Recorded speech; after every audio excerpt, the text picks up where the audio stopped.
Welcome to YoYo TV. Huzurabad BRS MLA గురించి ప్రత్యేకంగా చెప్పాల్సిన పని లేదు. ఆయన ఓవర్ యాక్షన్కు కేర్ ఆఫ్గా మారుతున్నారు. ఇప్పటికే ఆయనపై 3 కేసులు నమోదయ్యాయి. ఉమ్మడి కరీంనగర్ జిల్లా అభివృద్ధిపై ఆదివారం జిల్లా కలెక్టరేట్ ఆడిటోరియంలో సమీక్ష జరిగింది. జిల్లా అభివృద్ధికి మంత్రులు ఉత్తమ్ కుమార్ రెడ్డి, దుద్దిళ్ల శ్రీధరబాబు, ఎమ్మెల్యేలు, ఎమ్మెల్సీలు, ఎంపీలతో పాటుగా ఇతర ప్రజాప్రతినిధుల నుండి సూచనలు తీసుకుంటున్నారు. ఈ సమయంలో జగిత్యాల ఎమ్మెల్యే డాక్టర్ సంజయ్ మాట్లాడారు. సంజయ్ మాట్లాడడం మొదలు పెట్టగానే హుజురాబాద్ ఎమ్మెల్యే పాడి అడ్డుపడ్డారు. ఎమ్మెల్యే చేతిలోని మైక్ లాక్కోవాలని ప్రయత్నించారు. సంజయ్ మైక్ ఇవ్వకపోతే పాడి దాడికి ప్రయత్నించారు. సంజయ్ ముందు ఏ పార్టీ ఎమ్మెల్యేనో చెప్పి తర్వాత మాట్లాడాలని పట్టుబట్టాడు. తాను కాంగ్రెస్ పార్టీ ఎమ్మెల్యేగానే మాట్లాడుతున్నట్లుగా సంజయ్ బదులివ్వడంతో కౌశిక్ ఒక్కసారిగా రెచ్చిపోయారు. సంజయ్ మాట్లాడుతున్న వేదిక మీదకు దూసుకొచ్చి దాడికి కౌశిక్ ప్రయత్నించారు. ఇద్దరు 2 నిమిషాల పాటు తిట్టుకుంటూ ఒకరినొకరు తోసుకున్నారు. ఇంతలో మిగిలిన ప్రజాప్రతినిధులు, పోలీసులు వేదిక మీదకు చేరుకుని ఇద్దరిని విడదీశారు. చివరికి మంత్రి ఆదేశాల మేరకు పోలీసులు పాడిని సమావేశంలో నుండి బయటకు తీసుకెళ్లిపోయారు.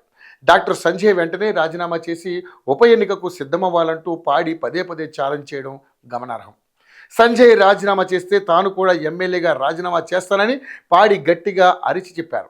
నిజానికి సమావేశంలో పాడి గొడవ చేయాల్సిన అవసరం, సంజయ్పై దాడికి ప్రయత్నించాల్సిన అవసరం ఏమీ లేదు.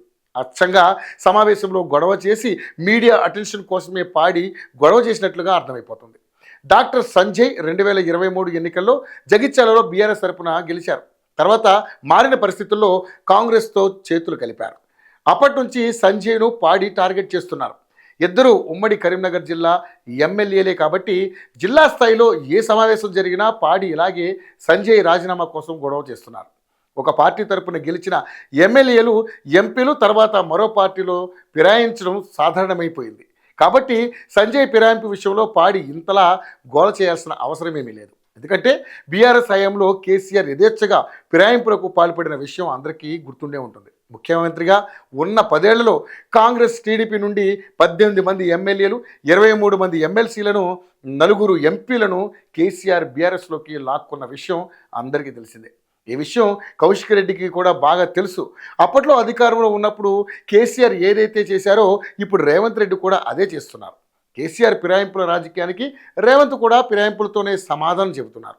దాన్నే కౌశిక్ రెడ్డి సహించలేకపోతున్నారు.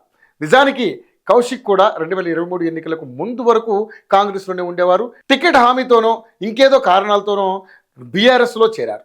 ఇప్పుడు విషయం ఏమిటంటే కేసీఆర్, కేటీఆర్ దృష్టిలో పడేందుకే పాడి ఇలాంటి గొడవలు చేస్తున్నట్లుగా ఇన్సైడ్ టాక్.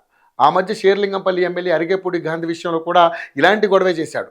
గాంధీ కూడా బీఆర్ఎస్ తరపున గెలిచి కాంగ్రెస్తో నడుస్తున్న ఎమ్మెల్యేనే. సమయం దొరికినప్పుడు లేదా సందర్భం దొరికించుకుని ఫిరాయింపులు ఎమ్మెల్యేలతో రాజీనామాల కోసం గొడవలు పడడం కౌశిక్ అలవాటుగా మారిపోయిందనిపిస్తోంది. గొడవలు పడగానే వెంటనే మీడియా, సోషల్ మీడియాలో బాగా హైలైట్ అవుతాడు. ఆ విధంగా తమ అధినేతల దృష్టిలో పడేందుకే పాడి ఈ విధంగా అలజడి సృష్టిస్తున్నారన్న విషయం అర్థమైపోయింది. ఈ పద్ధతిని కౌశిక్ రెడ్డి ఇంకా ఎంతకాలం కంటిన్యూ చేస్తారో చూడాలి. ఏదేమైనా జరిగింది చూసిన తర్వాత బీఆర్ఎస్ ఎమ్మెల్యే పాడి కౌశిక్ రెడ్డిది ఓవర్ యాక్షన్ అన్న విషయం స్పష్టంగా అర్థమవుతుంది. ఆ ఓవర్ యాక్షన్ ఫలితంగానే ఇప్పుడు తనపై 3 కేసులు నమోదయ్యాయి. ఇప్పటికైనా తన ఓవర్ యాక్షన్ను తగ్గించుకుంటారో లేదో చూద్దాం.